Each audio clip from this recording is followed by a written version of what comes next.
History of the World by J. M. Roberts. Book 4 The Age of Diverging Cultures. Chapter 7 Imperial China. One explanation of the striking continuity and independence of Chinese civilization is its remoteness. China seemed inaccessible to alien influence, far from sources of disturbance in other great civilizations.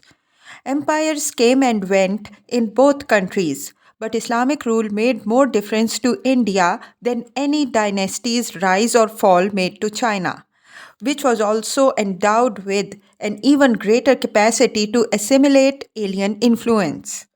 This may have been because the tradition of civilization rested on different foundations in each country. In India, the great stabilizers were provided by religion and a caste system inseparable from it. In China, it rested on the culture of an administrative elite which survived dynasties and empires and kept China on the same course. One thing we owe to this elite is the maintenance of written records from very early times. Thanks to them, Chinese historical accounts provide an incomparable documentation, crammed with often reliable facts, though the selection of them was dominated by the assumptions of a minority, whose preoccupations were they reflect. The Confucian scholars who kept up the historical records had a utilitarian and didactic aim. They wanted to provide a body of examples and data which would allow to make easier the maintenance of traditional ways and values. Their histories emphasize continuity and the smooth flow of events.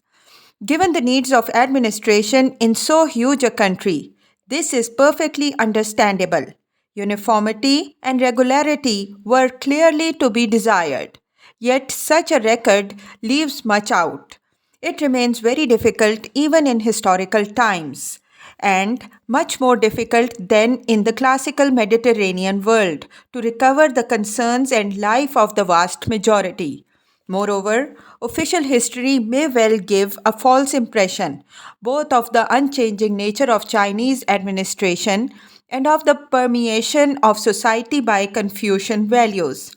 For a long time, the assumptions behind the Chinese administrative machine can only have been those of a minority, even if they came in the end to be shared by many Chinese and accepted unthinkingly and even unknowingly by most.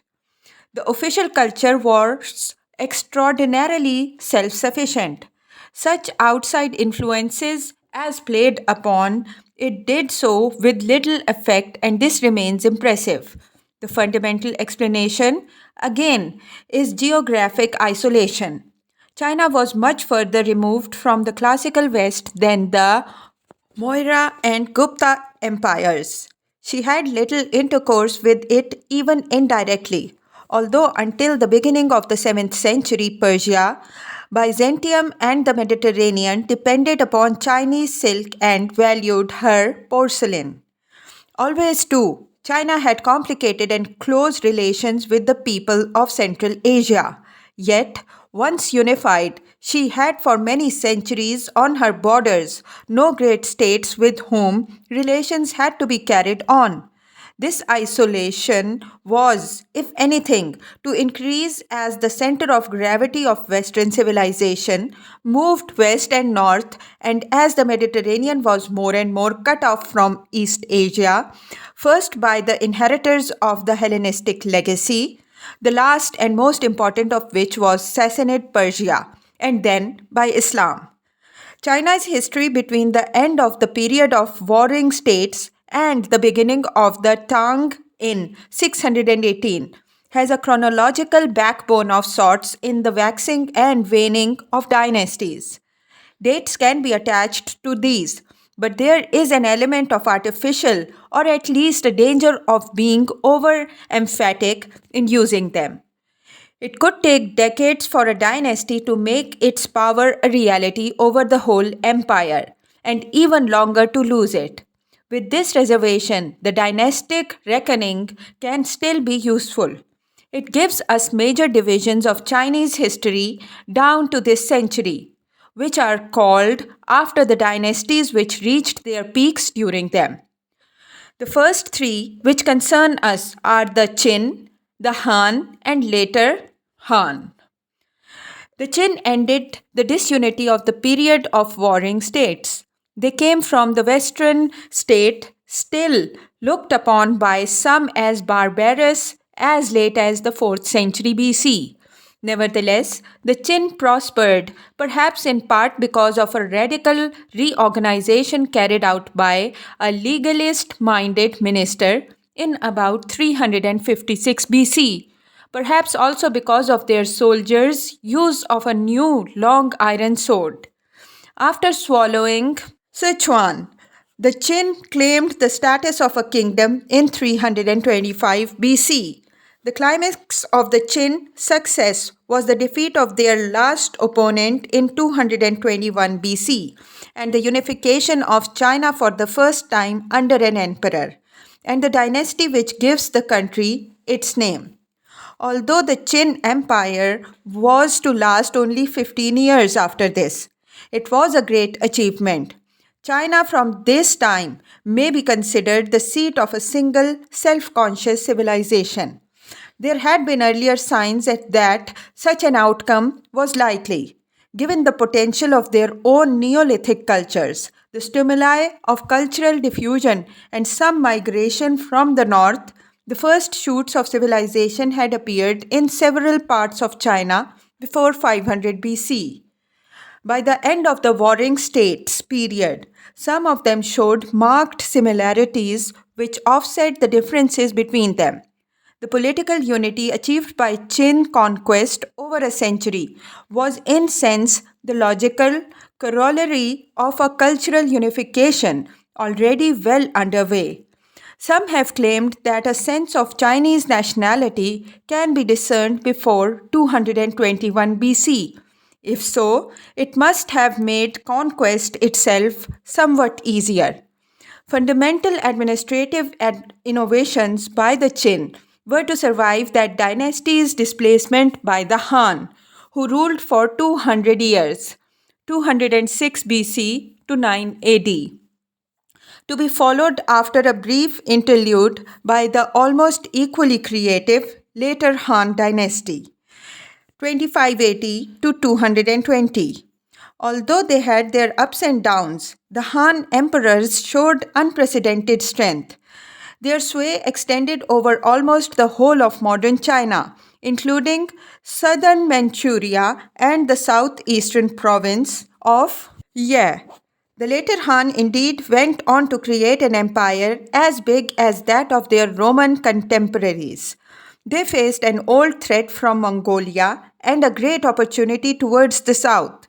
They handled both with skill, aided by the tactical superiority given their armies by the new crossbow. This weapon was probably invented soon after 200 BC and was both more powerful and more accurate than the bows of the barbarians, who did not for a long time have the ability to cast the bronze locks required. It was the last major achievement of Chinese military technology before the coming of gunpowder.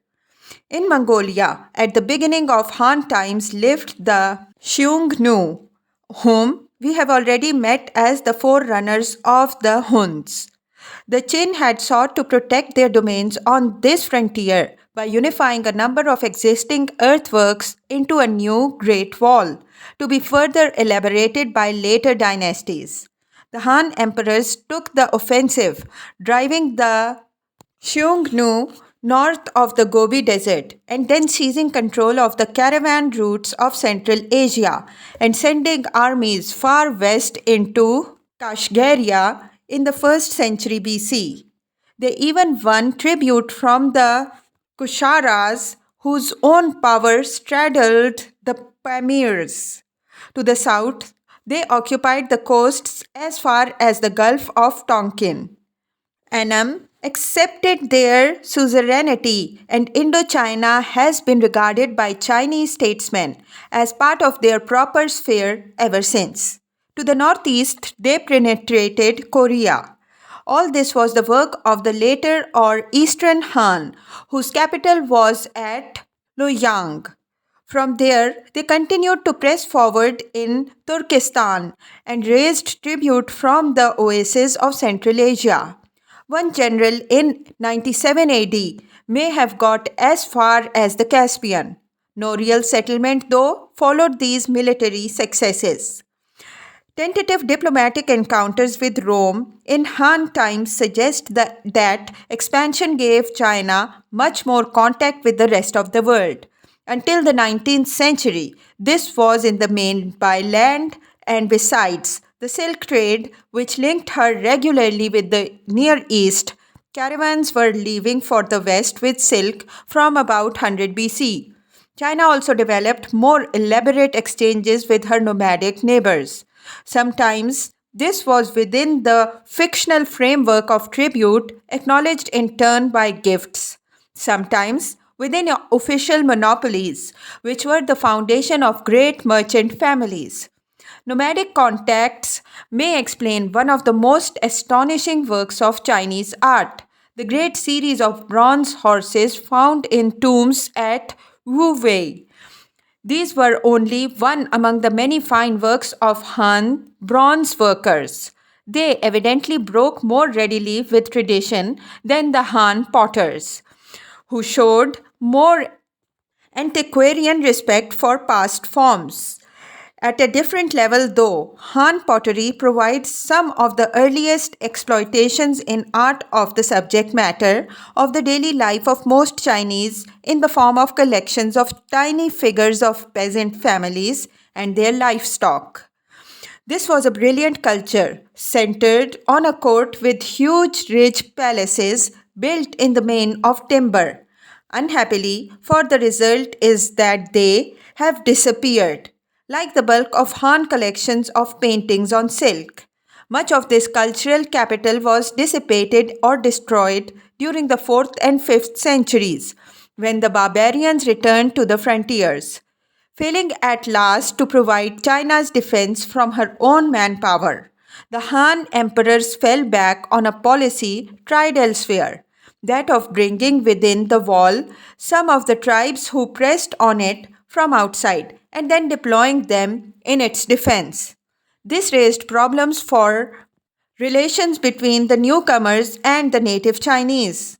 The Han emperors could not prolong their empire forever, and after 400 years, China once more dissolved into a congeries of kingdoms. Some of these had barbarian dynasties, but in this crisis there is observable for first time China's striking power of cultural digestion. Gradually, the barbarians were swallowed by Chinese society, losing their own identity and becoming only another kind of Chinese. The prestige which Chinese civilization enjoyed among the peoples of Central Asia was already very great. There was a disposition among the uncivilized to see China as the center of the world, a cultural pinnacle, somewhat in the way in which the Germanic peoples of the West had seen Rome. One Tatar ruler actually imposed Chinese customs and dress on his people by decree in 500. The Central Asian threat was not over. Far from it. There appeared in Mongolia in the 5th century the first Mongol empire. Nonetheless, when the Tang, a northern dynasty, came to receive the mandate of heaven in 618, China's essential unity was in no greater danger than it had been at any time in the preceding 2 or 3 centuries. Political disunity. The Tang dynasty was in origin a rebel regime which came out on top, and barbarian invasion had not damaged the foundations of Chinese civilization, which entered its classical phase under the Tang. Among those foundations, the deepest continued to lie in kinship. Throughout historical times, the clan retained its importance because it was the mobilized power of many linked families enjoying common institutions of religious and sometimes of an economic kind. The diffusion and ramification of family influence were all the easier because China did not have primogeniture.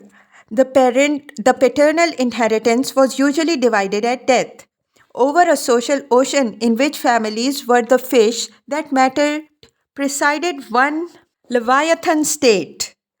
To it and to the family, the Confucians looked for authority. Those institutions were unchallenged by others, for in China there were no entities such as church or communes, which confused questions of right and government so fruitfully in Europe. The state's essential characteristics were all in place by Tang times. They were to last until this century, and the attitudes they built up linger on still. In their making, the consolidating work of the Han had been specially important, but the office of the emperor, holder of the mandate of heaven, could be taken for granted even in Qin times. The comings and goings of dynasties did not compromise the standing of the office, since they could always be ascribed to the withdrawal of the heavenly mandate. The emperor's liturgical importance was, if anything, enhanced by the inauguration under the Han of a sacrifice only he could make. Yet his position also changed in positive sense. Gradually, a ruler who was essentially a great feudal magnate, his power, an extension of that of the family or the manor, was replaced by one who presided over a centralized and bureaucratic state. 300 prefectures provided its administrative armature. This had begun a long way back. Already in Zhao times, a big effort was made to build canals for transport. Great competence in organization and large human resources were required for this, and only a potent state could have deployed them. A few centuries later, the first Qin emperor had been able to link together the existing sections of the Great Wall in 1400 miles of continuous barrier against the barbarians. Legendarily, his achievement cost 1 million lives. True or not, the story is revealing of the way the empire was seen. His dynasty went on to standardize weights and measures and impose a degree of disarmament on its subjects while itself putting in the field perhaps 1 million soldiers. The Han were able to impose a monopoly of coining and standardized the currency. Under them, too, entry to the civil service by competitive examination began, though it was to fade out again, not to be resumed until Tang times. It was very important. Territorial expansion had required more administrators. The resulting bureaucracy was to survive many periods of disunion, a proof of its vigor, and remained to the end one of the most striking and characteristic institutions of imperial China. It was probably the key to China's success in emergence from the era when collapsing dynasties were followed by competing petty and local states, which broke up the unity already achieved. It linked China together by an ideology as well as by administration. The civil servants were trained and examined in the Confucian classics. Under the Han, legalism finally lost its grip after a lively ideological struggle. Literacy and political culture were thus wedded in China as nowhere else.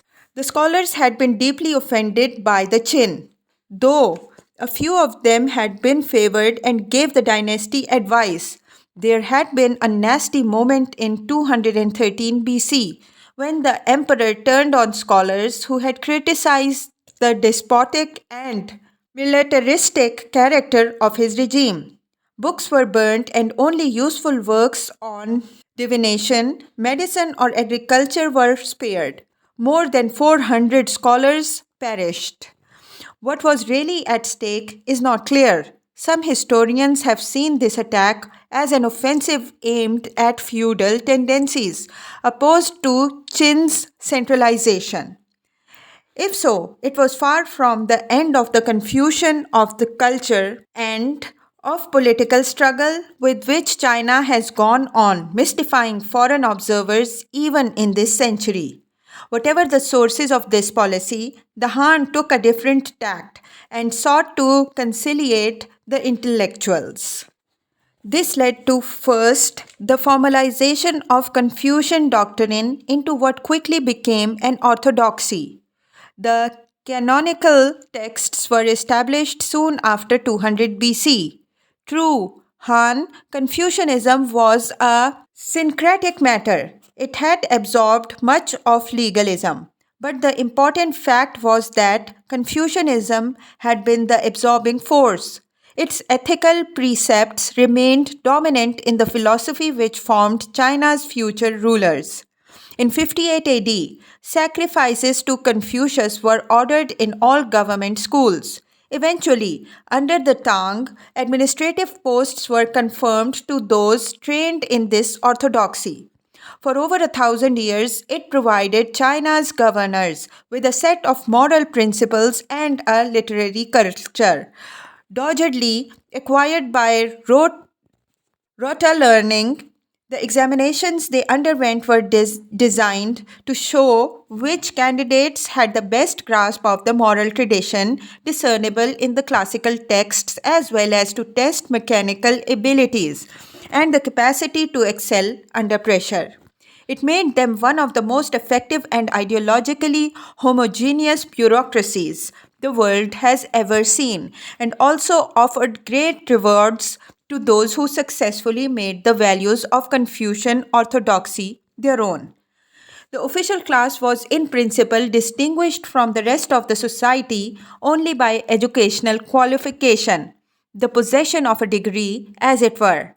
Most civil servants came from the land owning gentry, but they were set apart from them. Their office once achieved by success in the test of examination, they enjoyed a status only lower than that of the imperial family, and great material and social privileges beside. Officials' duties were general rather than specific, but they had two crucial annual tasks: the compilation of the census returns and the land registers on which Chinese taxation rested. Their other main work was judicial and supervisory, for local affairs were very much left to the local gentlemen, acting under the oversight of about 2,000 or so district magistrates from the official class. Each of these lived in an official compound, the yamen, with his clerks, runners, and household staffs about him. The gentry undertook a wide range of quasi governmental and public service activities, which were both an obligation of the privileged class and also an insurance of much of its income. Local justice, education, public works were all part of this. The gentry also often organized military forces to meet local emergencies and even collected the taxes from which it might recoup its own expenses. Over the whole of these arrangements and the official class itself, there watched a state apparatus of control, checking and reporting on a bureaucracy bigger by far than that of the Roman Empire, and at its greatest extent, ruling a much larger area. This structure had huge conservative power. Crisis only threatened legal authority, rarely the social order. The permeation of governmental practice by the agreed ideals of Confucian society was rendered almost complete by the examination system. Moreover, though it was very hard for anyone not assured of some wealth to support himself during the long studies necessary for the examination, writing in the traditional literary forms itself took years to master. The principle of competition ensured that a continuing search for talent was not quite confined to the wealthier and established gentry families. China was a meritocracy in which learning always provided some social mobility. From time to time, there were corruption and examples of the buying of places, but such signs of decline usually appear towards the end of a dynastic period. For most part, the imperial officials showed remarkable independence of their background. They were not supposed to act on such assumptions of obligation to family and connection as characterized the public servants drawn from the 18th century English gentry. The civil servants were the emperor's men. They were not allowed to own land in the province where they served, serve in their own provinces, or have relatives in the same branch of government. They were not the representatives of a class, but a selection from it, an independently recruited elite, renewed and promoted by competition. They made the state a reality. Imperial China is thus not best seen as an aristocratic polity. Political power did not pass by descent within a group of noble families, though noble birth was socially important. Only in the small closed circle of the court was hereditary access to office possible, and there it was a matter of prestige, titles, and standing rather than of power. To the imperial councillors who had risen through the official hierarchy to its highest levels and had become more than officials. The only rivals of importance were the court eunuchs. These creatures were often trusted with great authority by the emperors because, by definition, they could not found families. They were thus the only political force escaping the restraints of the official world. Clearly, in the Chinese state, there was little sense of the European distinction between the government and society. Official scholar and gentleman were usually the same man, combining many roles which in Europe were increasingly to be divided between governmental specialists and the informal authorities of society. He combined them too within the framework of an ideology which was much more obviously central to society than any to be found elsewhere than perhaps in Islam. The preservation of Confucian values was not a light matter, nor satisfiable by lip service. The bureaucracy maintained those values by exercising a moral supremacy, somewhat like that long exercised by the clergy in the West. And in China, there was no church to rival the state. The ideas which inspired it were profoundly conservative. The predominant administrative task was seen to be the maintenance of the established order. The aim of Chinese government was to oversee, conserve and consolidate and occasionally to innovate the practical matters by carrying out large public works. Its overriding goals were regularity and the maintenance of common standards in huge and diverse empire, where many district magistrates were divided from the people in their charge even by language. In achieving its conservative aims, the bureaucracy was spectacularly successful and its ethos survived intact across all crises of the dynasties. Below, the Confucian orthodoxy of officials and gentry. It is true, other creeds were important. Even some who were high in the social scale turned to Taoism or Buddhism. The latter was to be very successful after the Han collapse, when disunity gave it an opportunity to penetrate China.